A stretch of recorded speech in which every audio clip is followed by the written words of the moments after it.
আসসালামু আলাইকুম ও রহমতুল্লাহ বারাকাতুহু। আশা করি আপনারা সকলে আল্লাহ তাআলা অশেষ রহমতে ভালো আছেন। তো আমি আজকে আলোচনা করতে চলেছি 12 রবিউল অর্থাৎ রবিউল মাসে 12 তারিখে 12 রবিউল আউলের তাৎপর্য ও করণীয় কি আমাদের, কেন এই তারিখটা এত গুরুত্বপূর্ণ। তো বেশি দেরি না করে শুরু করা যাক। এই রবিউল মাসে 12 তারিখে অনেকজন কিন্তু অনেক রকম নীতি নিয়ম মেনে চলে। তো আসলে আমাদের 12 তারিখ কী করতে হবে ও করণীয় কী তা সম্পর্কে আজকে ডিটেলসে জানবো। মহানবী সাল্লাল্লাহু আলাইহি সাল্লাম সর্বকালে সর্বশ্রেষ্ঠ মহামানব। তার পবিত্র জন্ম ও হয়েছে কিন্তু এই অলৌকিক পন্থায়।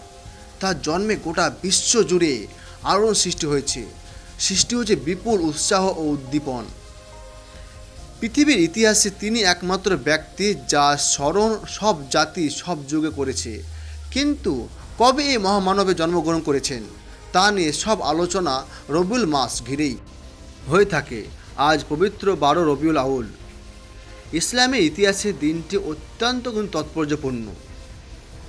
বিশেষত দুটি কারণে এই 12 রবিউল বিশেষ তাৎপর্যপূর্ণ দিন। প্রথমত হচ্ছে সব ইতিহাসবিদের ঐক্যমত্য বর্ণনা মতে এই দিনে কিন্তু মহানবী হযরত মুহাম্মদ সাল্লাল্লাহু আলাইহি সাল্লাম লক্ষ কোটি ভক্ত ও রক্তকে এতিম বানিয়ে এই পৃথিবী থেকে বিদায় নিয়েছেন। আর দ্বিতীয়ত হচ্ছে প্রসিদ্ধ অভিমত অনুযায়ী এই 12 রবিউল আউয়াল মহামানবী সাল্লাল্লাহু আলাইহি সাল্লাম জন্মগ্রহণ করেছেন। মানে 12 রবিউল মাসে সে মারা গেছে, আর 12 রবিউল মাসে তিনি জন্মগ্রহণ করেছেন। তো মহানবী সাল্লাল্লাহু আলাইহি সাল্লাম এর জন্ম তারিখ কবে এই নিয়ে কিছু আলোচনা হলো। খ্রিস্টীয় পঞ্জিকা অনুযায়ী 571 খ্রিস্টাব্দে মহানবী সাল্লাল্লাহু আলাইহি সাল্লাম ভূমিষ্ঠ হন। তার জন্ম তারিখ ছিল 20 এপ্রিল।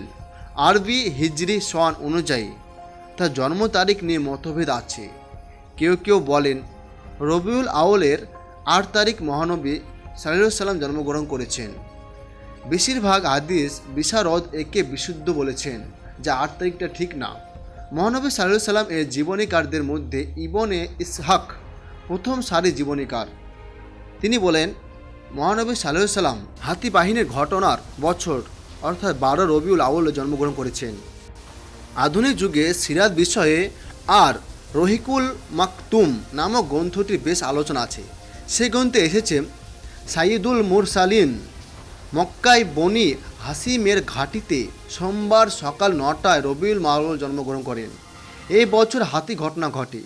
সেই বছর পারস্য দেশের বাদশাহ আনুশিরওয়ার ক্ষমতা গ্রহণে 40 বছর পূর্ণ হয়।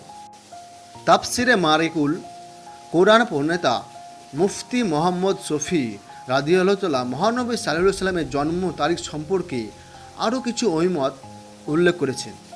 তিনি বলেছেন এই বিষয়ে সবাই একমত যে নবী করিম সাল্লাল্লাহু আলাইহি সাল্লাম এর জন্ম রবিউল আউল মাসের সোমবার দিন হয়েছিল।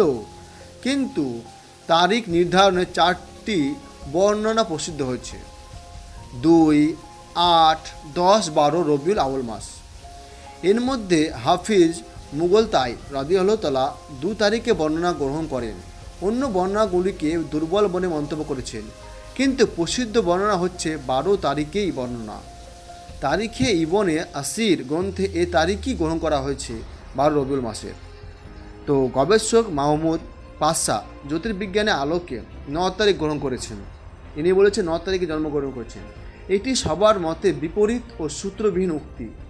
যেহেতু চাঁদ উভয় স্থান বিভিন্ন, তাই গণনার ওপর এতটুকু বিশ্বাস ও নির্ভরতা জন্মায় না যে তার ওপর ভিত্তি করে সবার বিরোধিতা করা যাবে।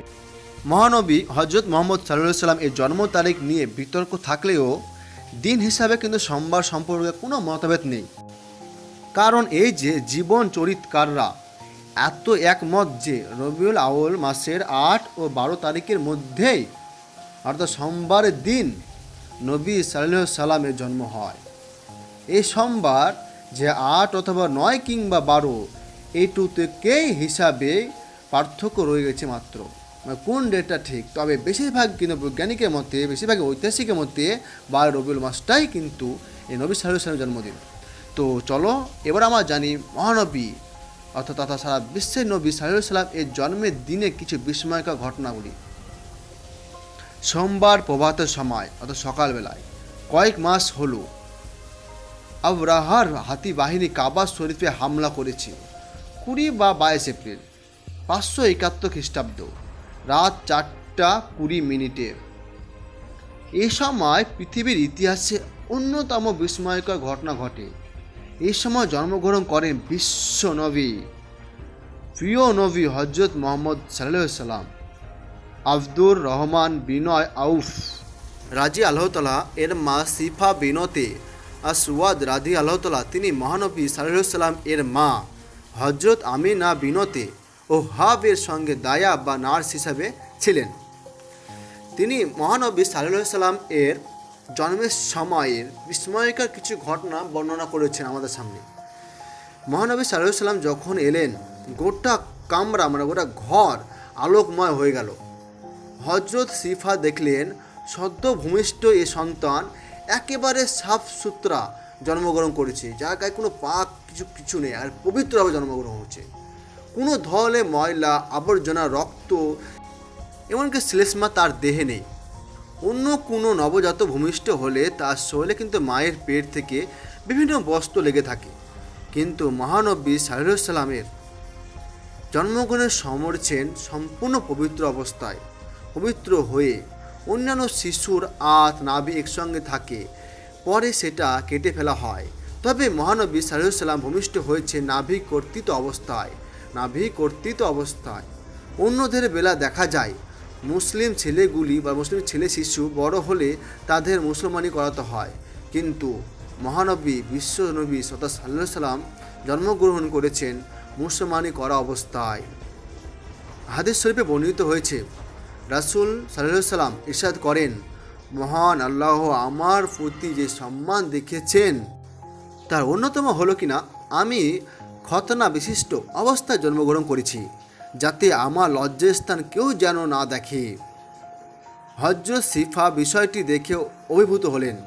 তিনি বিষয়টি হযরত আমিনাকে দেখিয়েছেন, তিনিও অভিভূত হলেন। মা আমিনা মহানবী সাল্লাল্লাহু আলাইহি সাল্লামকে কোলে নিতে চেষ্টা করেন, কিন্তু মহানবী সাল্লাল্লাহু আলাইহি সাল্লাম পার্শ্ব পরিবর্তিত করেন, তিনি সেজদায় অবনত হলেন। এই দৃশ্য দেখে তারা উভয়ে ভীত হয়ে পড়লেন, ভয় খেয়ে গেলেন। স্বাভাবিক, এরকম আচমকা দেখলে তো ভয় যে কী হবে। এরপর মহানবী সাল্লাল্লাহু আলাইহি সাল্লাম উভয় হাতে ভর করে সেজদা থেকে ওঠেন। উঠে তিনি ডান হাতের শাহাদাত বা তর্জনী আঙুল দিয়ে আসমানের দিকে ইশারা করেন। হঠাৎ পুরো ঘর আলোতে ভরে গেল। হযরত আমিনা বলেন, আমি এই আলোতে ইরান, সিরিয়া, হীরা রাজপ্রাসাদ দেখতে পেলাম। ইরান, সিরিয়া ও হীরা রাজপ্রাসাদ দেখতে পেলাম। কাজী আয়াজ বলেন, আব্দুর রহমান ইবনে আউফের মা অর্থাৎ সিফা থেকে বর্ণিত, তিনি তার ধাত্রী ছিলেন। তিনি বলেন, যখন তিনি তার হাতে এলেন তখন চিৎকার করলেন।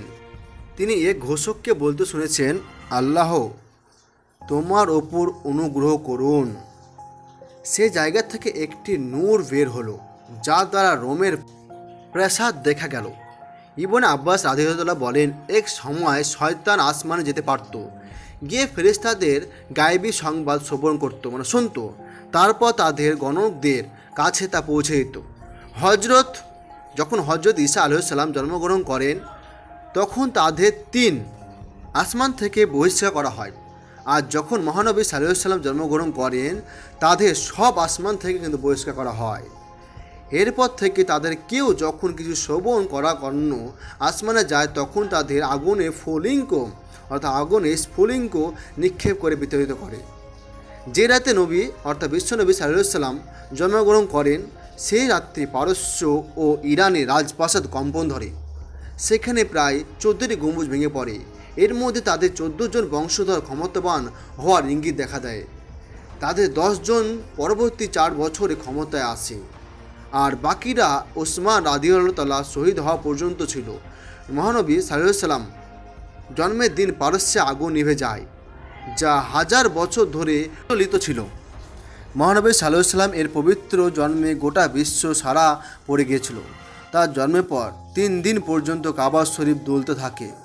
এটা দেখে গোটা আরবের লোকেরা রাসূল সাল্লাল্লাহু আলাইহি সাল্লামের জন্ম সম্পর্কে জানতে পারে। এ ছিল বিশ্বনবী তথা সারা জাহানের নবী সাল্লাল্লাহু আলাইহি সাল্লাম এর জন্মের দিন কিছু অলৌকিক ঘটনা। আরও বলতে গেলে হয়তো অনেক সময় লেগে যাবে, তাই বেশি বড় করবো না ভিডিওটা।